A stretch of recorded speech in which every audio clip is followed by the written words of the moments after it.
Today's topic, believe it or not, of all the different topics out there to talk about and how to be a successful realtor, this balancing family with your real estate career is the most important topic there is. You wouldn't think of it that way, but it is, and that's what I'm going to talk about today. Thank you for watching. Please subscribe to my real estate videos. Please give this video a like, and let's jump right into this topic.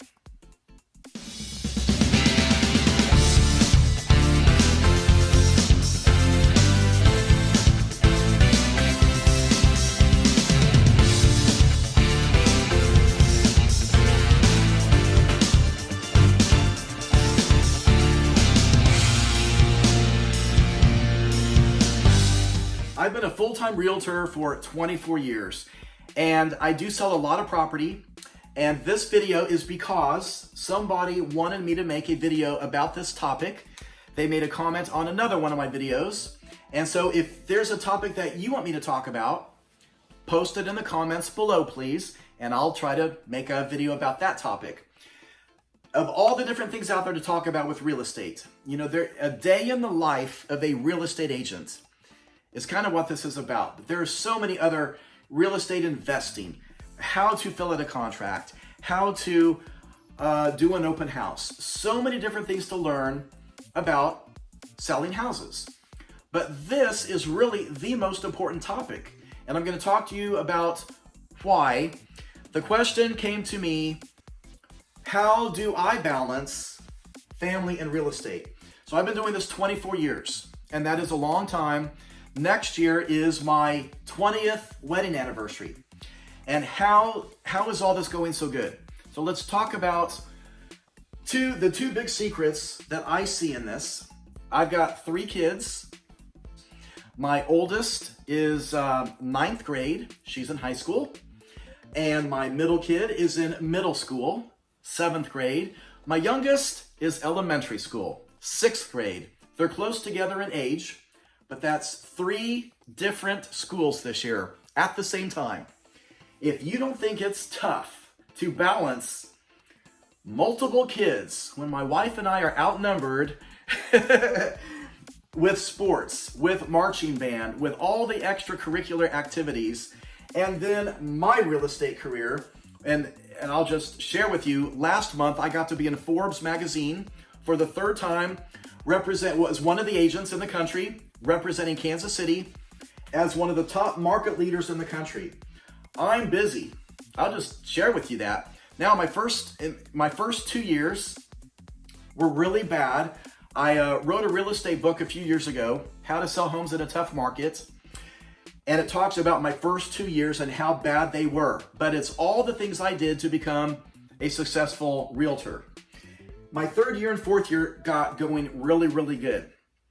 Well, if I've been married 19 years and I've been doing this 24 years, I was already selling houses by the time my wife met me. She kind of knew what she was getting in for. She knew, by the way, all you brand new realtors, here's your job description. My wife knew the job description of my career, my dream job, is nights and weekends. That's your job description. Yes, you're going to work nights and weekends, and the more houses you sell in real estate, the more nights, the more weekends you're going to work. Are you going to work holidays? Yes, you are. Not everyone, but I've listed a house on Thanksgiving. I've definitely worked on 4th of July.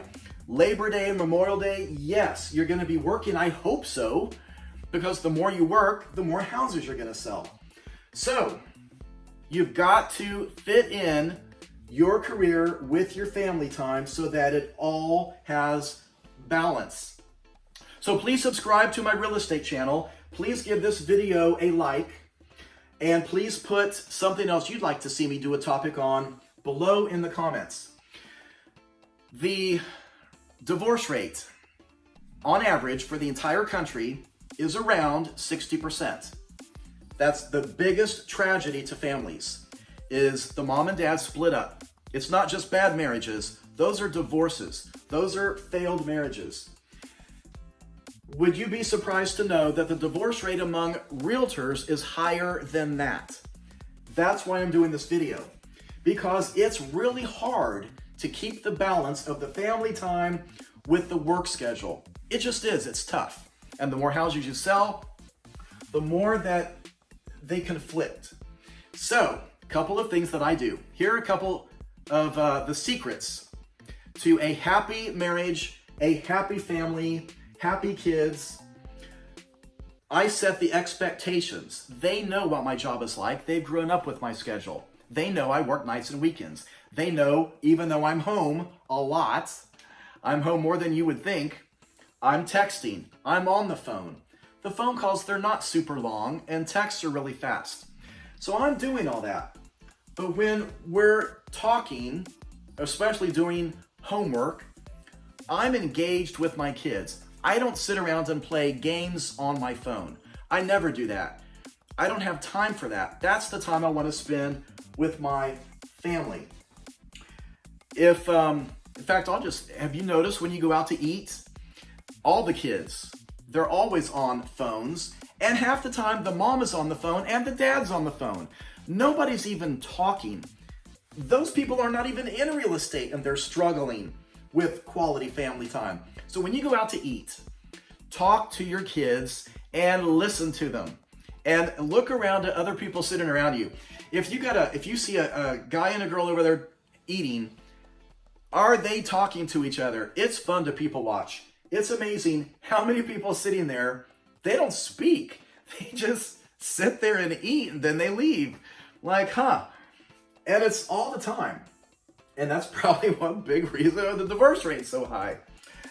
A couple fun things, and I'll share with you some fun things. But yes, I schedule in family time. That's the other big thing. I set an expectation so they understand I'm probably getting a call in a few minutes, and I've been waiting for this call all day. We played phone tag back and forth. If they call, I've got to pick it up.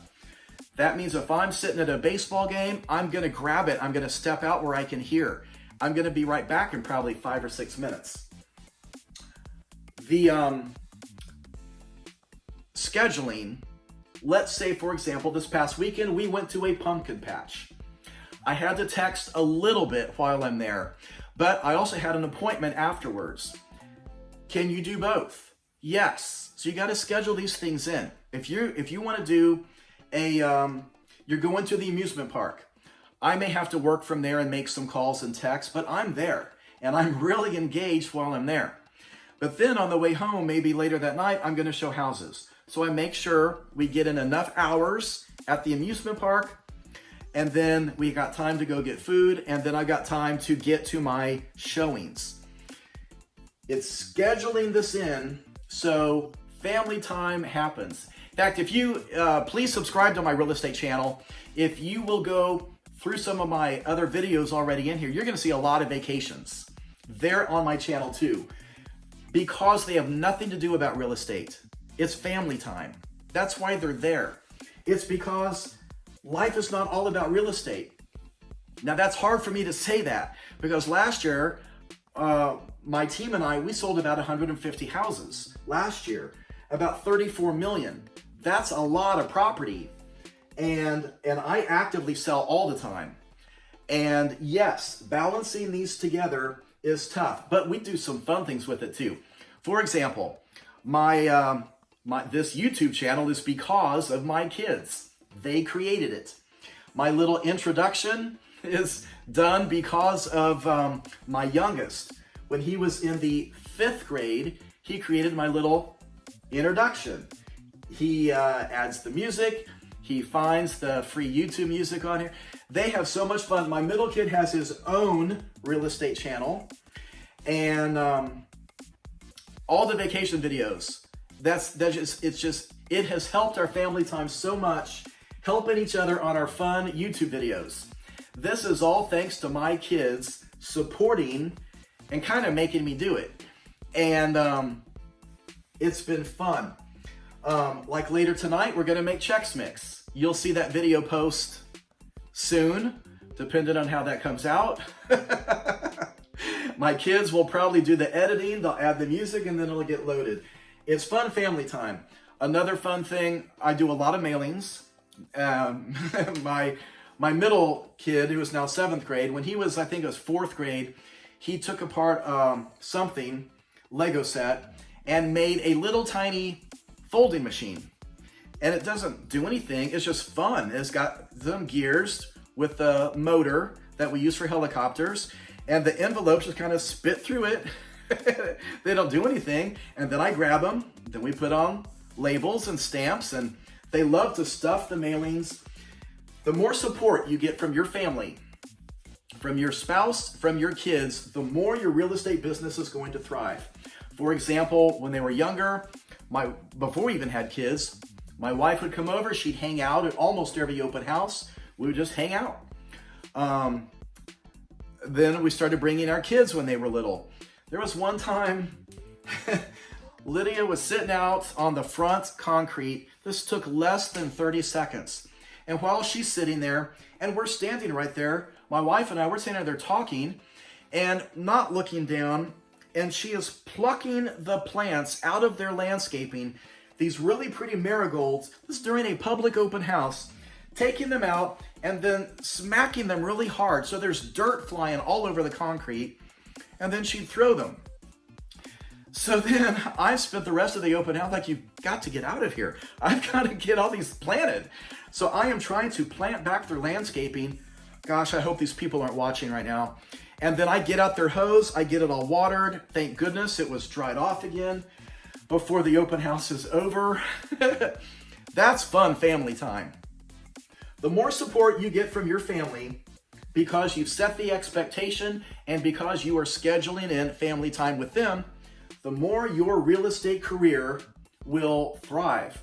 I've even brought my kids when they were babies, because I couldn't get my dad to come over and watch. On rare occasion, they would go with me, and I would take the car seat in with me on a listing appointment. I would usually get that listing because the client has to hold a baby, and they're not even listening to me. They're just, sign here. Family time is wonderful. Incorporate it in with you. The last big thing I want to talk about here is when you do start getting busy and you can't keep up.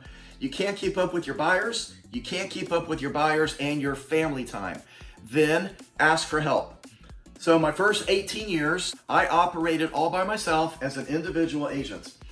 But even during the spring market, when things are crazy and I am overwhelmed, and you got so many buyers, you got listings, I've got soccer practice, I've got so much to do, and your hands start shaking because there is no way possible you can get all of this done. You've got to ask for help. Now, there's different ways you can do this. If you're a new agent and you find yourself overwhelmed, then get with your broker and ask who are some agents in your office who can help you. Get a really good agent who's not as busy as you. So here's some options you can do.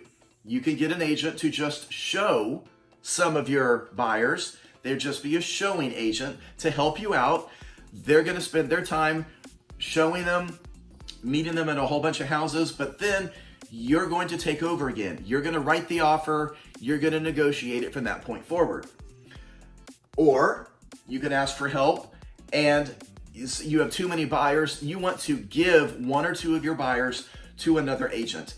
They can take over and you're just going to ask for a referral feedback. That's usually what I do. I want them to take over. They can show the houses. They negotiate it. They write it. They do inspections. They take it to closing. I still want updates because I want to make sure my buyers are taken care of. I want to know what's going on. But I still have too many of my own buyers. And so that's another option you can do. But ask for help. Real estate should be fun. But here's the thing to it. It's either feast or famine. You're going to have all kinds of stress during the times of famine, like my first 2 years, when you're not selling much. You have a lot of financial stress. You're struggling to pay your bills. You need clients. You have no listings. You really need more buyers. And that's the famine side of it. The feasting is when you are overwhelmed. You have listings. You have too many buyers. You can't keep up. You're trying to juggle all of this around your family time, and it's too much. It's just too much. I don't know why we can't just even out the real estate career to a little bit every day, but it's never going to work like that. You're going to be crazy busy in the spring, and then there's going to be other times of the year when you're just don't have a lot going on.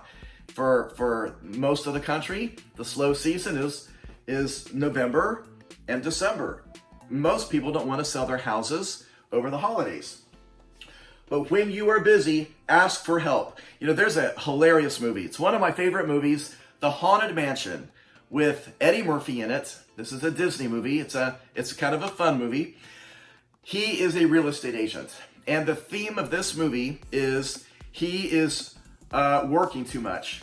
And it's hilarious. The first 10 minutes of this movie, you're going to die laughing. You're going to relate to this movie so much. He's a real estate agent. He's overwhelmed with his real estate career, and he's having some marriage issues. They just want to get away and have some fun family time.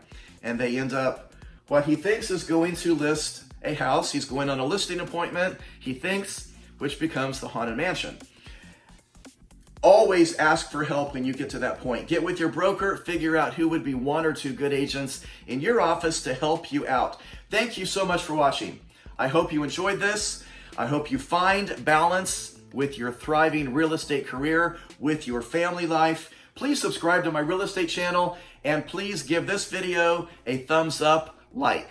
Thanks so much.